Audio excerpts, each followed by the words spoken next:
होके राधा नाचे बीज मातन के नए चिन्हारी।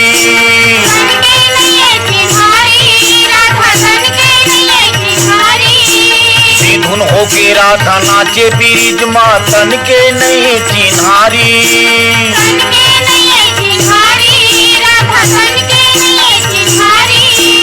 हर पिचकारी नंद के लाला, हर पिचकारी नंद के लाला, घुमर घुमर रंग डाली ना रंग लागे ओ राधा तोरे चुनरी में रंग लागे।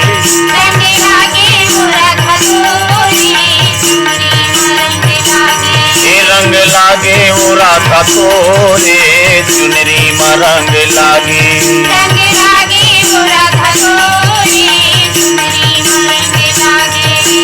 चुनरी में रंग लागे राधा चुनरी में रंग लागे।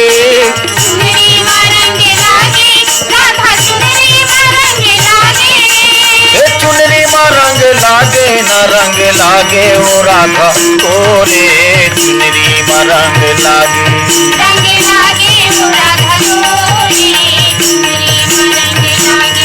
रंग लागे ओ राधा तोरे चुनरी में रंग लागे।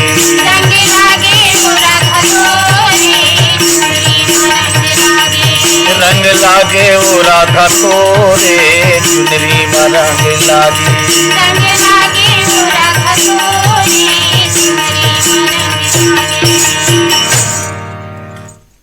ये सुघर भागीत लगावत रही नवलदास मानिकपुरी ओंखर संगवारी मन और नानी संगी हो। आज महीना के दूसरे गुरुवार है और आज के दिन हम अंजुरी आथन प्रश्नोत्तरी माँ। तो चलो आज के प्रश्नोत्तरी ला शुरू करे जाए। तो प्रश्नोत्तरी अंक 351 ला शुरू करत पहली बता देवन अंक 350 के प्रश्न और कर उत्तर। तो आप मन अपन बाल बाटिका डायरी खोल लेवो और अपन उत्तर ला मिला लेवो। अंक 350 में हमर पूछे पहली प्रश्न रहीस संत गहिरा गुरुजी महाराज पुरस्कार कौन क्षेत्र में दे जाते, जेकर उत्तर है पर्यावरण के क्षेत्र में। संत गहिरा गुरुजी महाराज पुरस्कार पर्यावरण के क्षेत्र में दे जाते।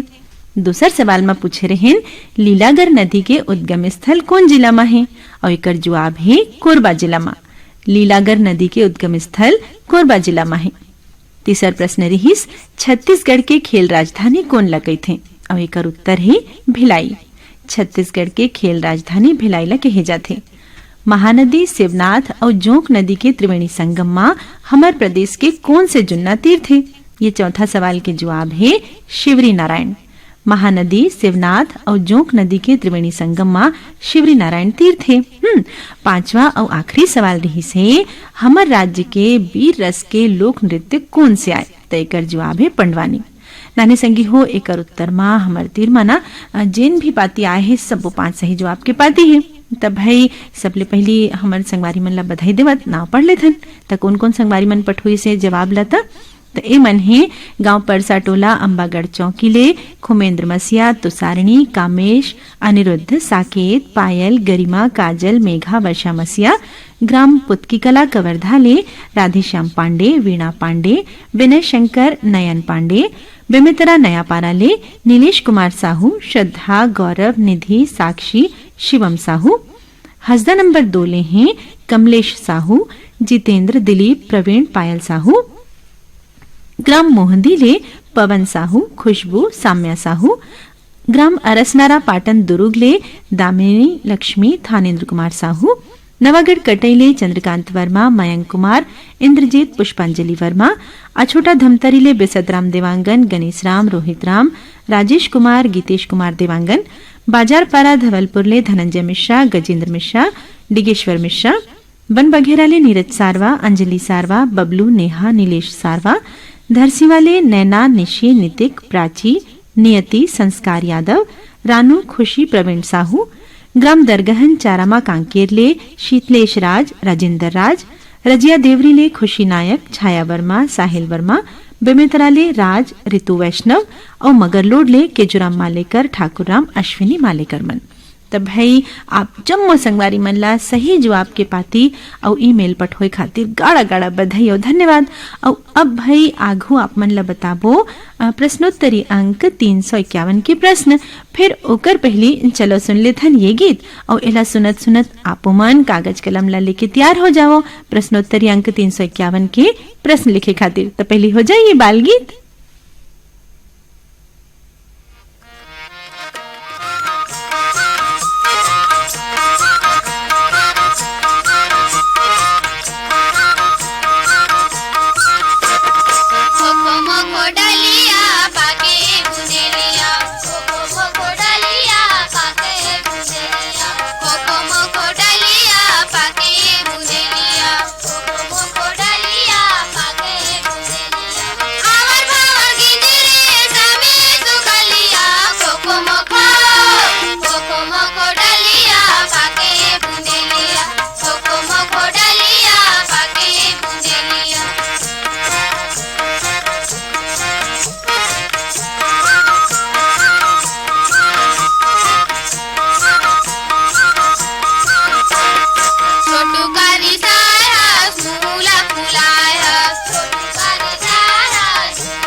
समूह स्वर में अभी सुनन ये गीत ला।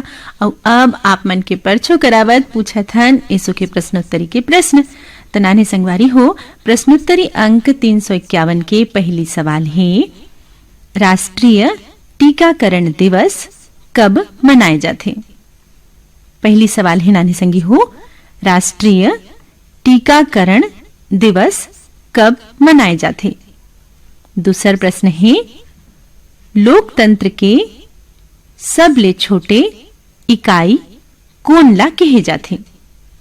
दूसरा प्रश्न है नानी संगी हो लोकतंत्र के सबले छोटे इकाई कौन ला कहे जाते। तीसरा सवाल लिखो नानी संगी हो SAIL सेल, SAIL सेल के पूरा नाम ला बताओ। चौथा सवाल है नाने संगी हो, हॉकी के खेल में एक टीम में के झिन खिलाड़ी होते। चौथा सवाल है नाने संगी हो, हॉकी के खेल में एक टीम में के झिन खिलाड़ी होते। पांचवा और आखिरी सवाल है, नवरात परब ला मनावत हमर प्रदेश में कौन से गीत गाए जाते। पांचवा सवाल है नानी संगी हो, नवरात परब ला मनावत हमर प्रदेश में कौन से गीत गाए जाते। पांचों सवाल ला एक घाव फिर बता देवत हन। पहली सवाल, राष्ट्रीय टीकाकरण दिवस कब मनाए जाते। दूसरा प्रश्न, लोकतंत्र के सबले छोटे इकाई कौन ला कहे जाते। सेल SAIL के पूरा नाम बताओ। ये रही तीसरा सवाल। चौथा प्रश्न है, हॉकी के खेल में एक टीम में के झिन खिलाड़ी होते। पांचवा और आखिरी सवाल में आप मन ला बताना है, नवरात परब ला मनावत हमार प्रदेश में कौन से गीत लगाए जाते। तब भाई झट कुने कर जवाब हमला ईमेल या फिर पातिम लिख के पठो देवो। हमार ईमेल आईडी है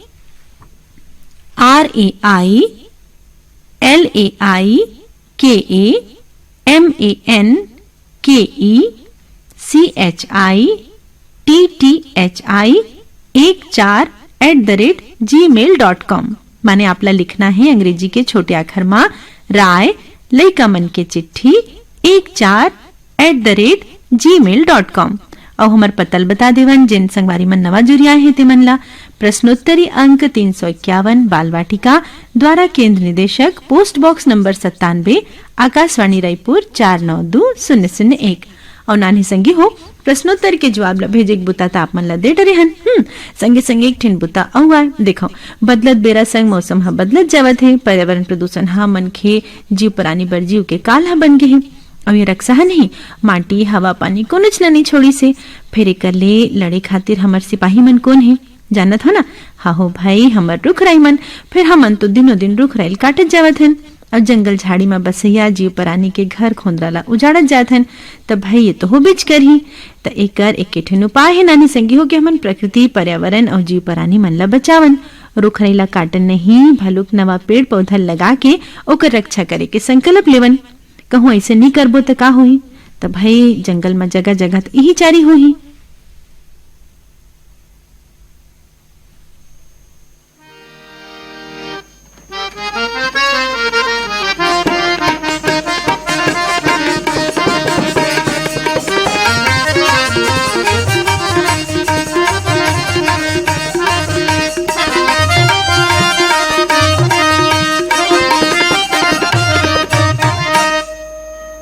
जंगल में जगह जगह होवा था चारी, उखराई कटत हवे भागव संगवारी। जंगल में जगह जगह होवा था चारी, उखराई कटत हवे भागव संगवारी। जंगल में जगह जगह होवा था चारी, रुखराई कटत हवे भागव संगवारी।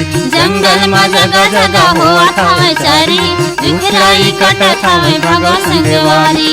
भागव संगवारी जी भागव संगवारी, भागव संगवारी जी भागव संगवारी, भागव संगवारी जी भागव संगवारी, भागव संगवारी जी भागव संगवारी।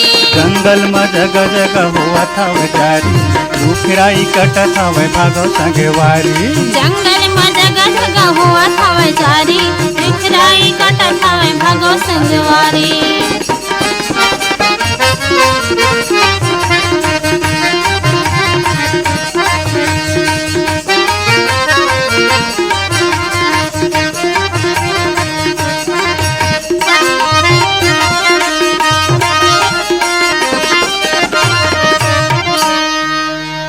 भगवा भालू चीता करे डेरा रीता, करे डेरा रीता, करे डेरा रीता, भगवा भालू चीता करे डेरा रीता, करे डेरा रीता, करे डेरा रीता।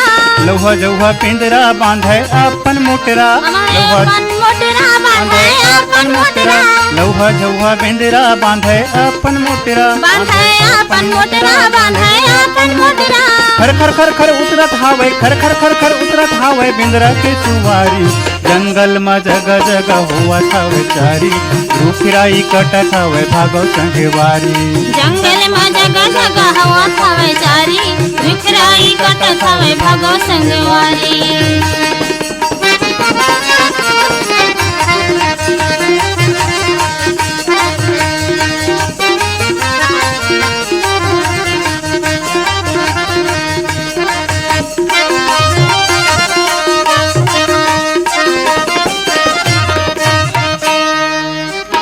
जंगल ब्रह्मन गा होगेन अजीरन होगे नजीरन गुनत गुनत भागत हावे सिधवा बपरा हिरन सिधवा बपरा हिरन लाम लाम डंका ले रेंगा थावे हाथी रिंगा थावे हाथी गुना थावे मन मा नहीं दिखे कोनो साथी नहीं दिखाई कोनो साथी औ खड़ा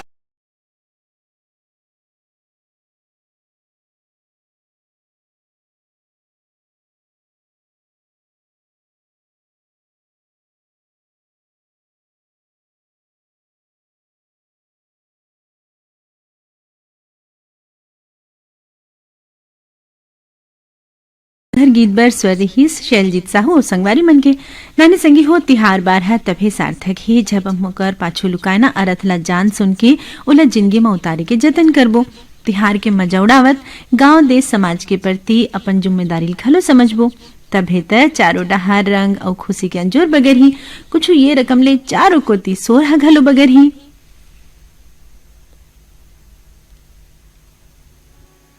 रंग रंग के उड़ते गुलाल हो रे खेले मोरारी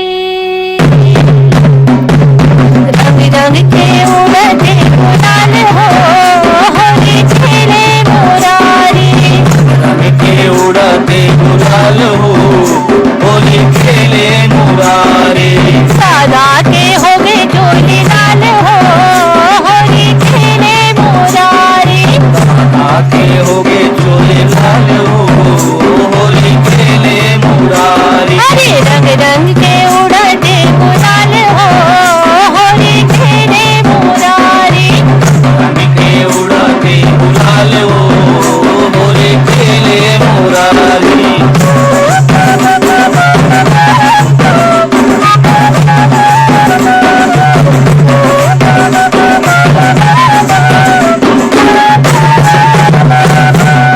काखर बीज गए लाल चुनरिया काखर बीज गए साड़ी काकर बिज गे लाल चुनरिया काकर बिज गे साड़ी काखर बीज गए लाल चुनरिया काखर बीज गए साड़ी काकर बिज गे लाल चुनरिया काकर बिज गे साड़ी काखर बीज गए लाल चुनरिया काखर बीज गए साड़ी ओ काकर बिज गे लाल चुनरिया काकर बिज गे साड़ी कौनी मारत पिचकारी हो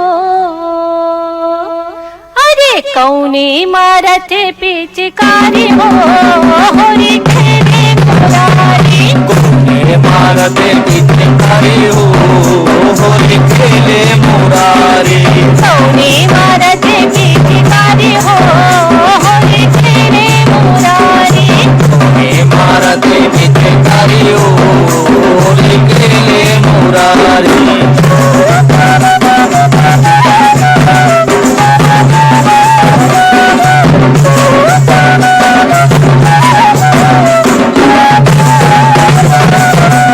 राधा के बीज गए लाल चुनरिया सखियन बीज गए साड़ी राधक बिज गए लाल चुनरिया सखियन बिज गए साड़ी राधा के बीज गए लाल